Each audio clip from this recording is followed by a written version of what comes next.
Hey Goal Diggers, Kimberly Olson here, back for another episode of #GetLit, where we crush your business in less than 10 minutes.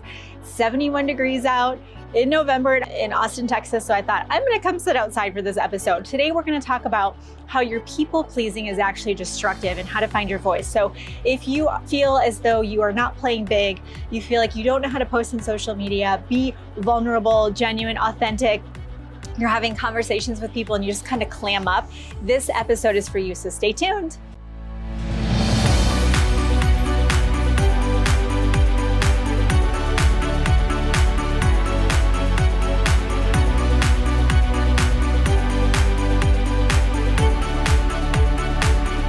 All right, so don't be distracted by my Girls Gone Wild hair here. It's kind of blowing around.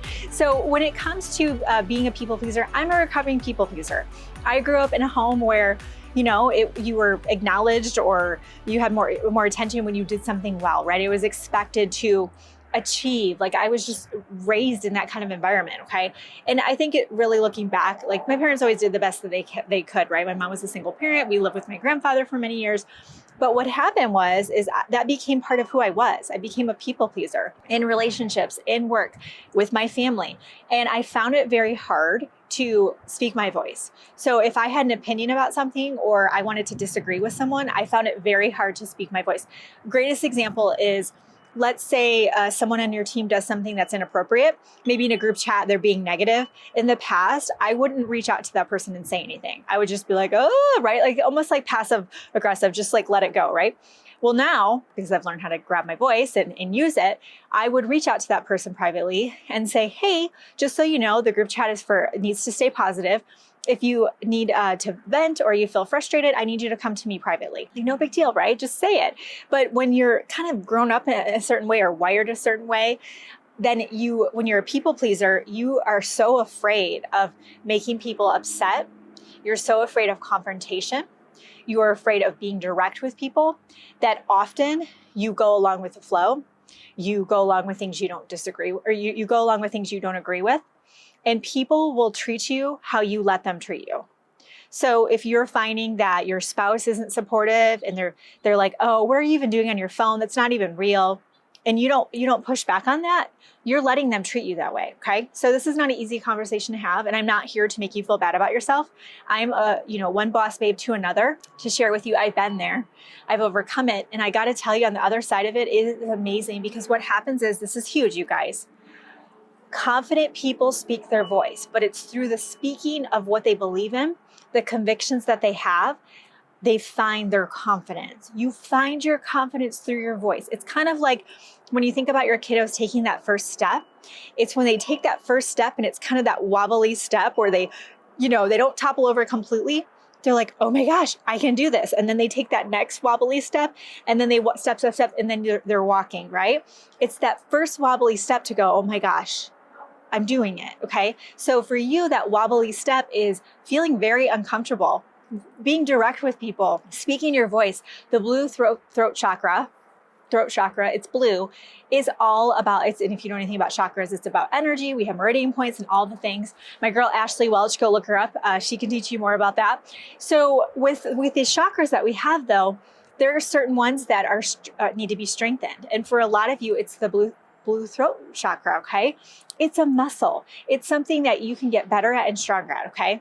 Now, why it's destructive is because it leads to insecurity. It leads to doubt. It leads to you playing small on social media. So let's say you come up with an idea for a post, and then that little voice is like, oh, nobody's gonna wanna hear that. Oh, what are you even thinking? That is lack of confidence. That's lack of confidence.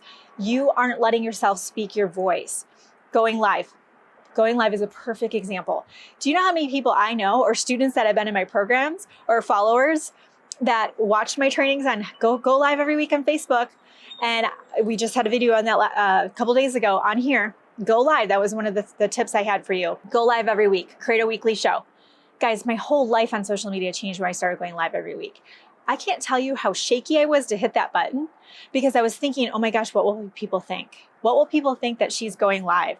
What will people think that, like, who is she? Who is she to go live and talk about, at the time I was talking about lemon water and natural deodorant, but who is she? Like, who is she to go live? All that was running in my head. But as I went live, my confidence grew. As I thought of ideas and topics and things I wanted to share with my audience, and they were like, oh my gosh, this is great, this is helpful, thank you, my confidence grew. When I worked on my mindset every day and told myself a new story, you can do this. You can figure out social media. You can figure out how to grow your online business. You can grow this and work with great, amazing people and quit your job. You can be the kind of mom that you envision for yourself, where you're home for your kids. You get them off to school every day and you get them off the bus every day. You go to their little events at school. You travel with your family. You are debt-free. You know, you're living the life that you dreamed of.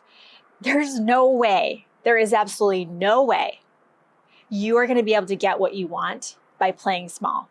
There's no way you're going to be able to accomplish your dreams and inspire other people, which I know every single one of you wants to do, because I know my people and I know what's on your heart. There's no way you're going to be able to do that until you learn how to speak your voice. You want to be a great leader? You got to get in people's faces, okay? I can't tell you how many uncomfortable conversations I have every week. Every time I'm like, I got that feeling like, oh, I don't want to do this. And I'm like, you got to do it.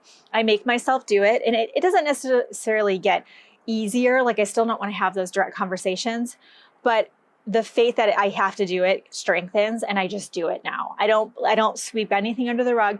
Even with my husband, if he says something in a certain tone, I'm like, hey, it sounds like a little tone. If you could just redo that. And sometimes he's like, oh, that's not even what I meant. Okay. The previous Kimberly from, 10, 15 years ago would have just let that be said. Verbal abuse is a real thing. Okay, my husband's never verbally abused me. But for those of you in relationships, verbal abuse is a real thing. So if you have an idea and someone tells you're stupid, if you are trying to build your business and someone tells you, why don't you just give it up and go get a job?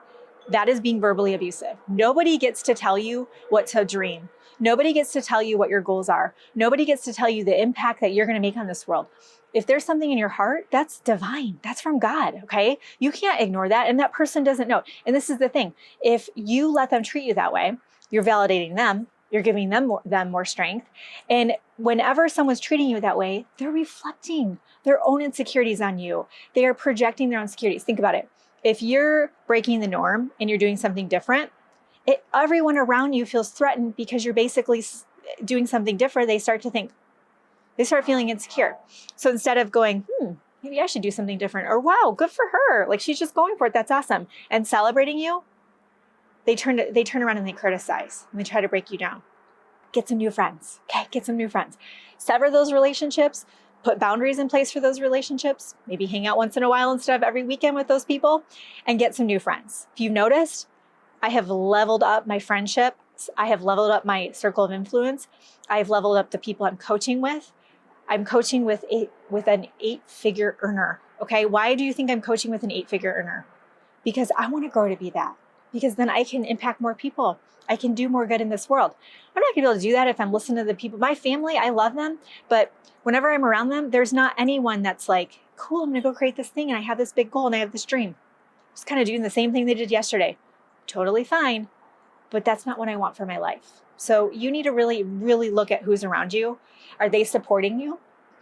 And you need some girlfriends. Christy Dully totally has helped me find my voice. Like I would say something to her and now I just do it, but I guess she kind of coached me and didn't realize it. But she would be like, no, not okay. Go say that, go fix that. And I'm like, it's going to be okay. But I'm telling you, this is huge, guys. And I'll wrap up with this. When you level up and you speak your voice, you give other people permission to do the same.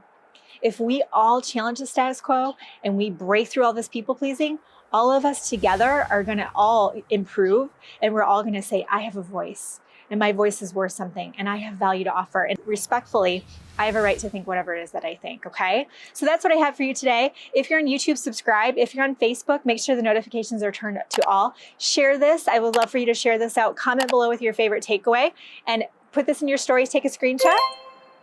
Put it in your stories and just put the Gold Digger Girl, tag me, and I'll give you a Gold Digger shout out. So thank you for watching. Until next time, get lit in your business and set your soul on fire. We'll see you later. Bye-bye.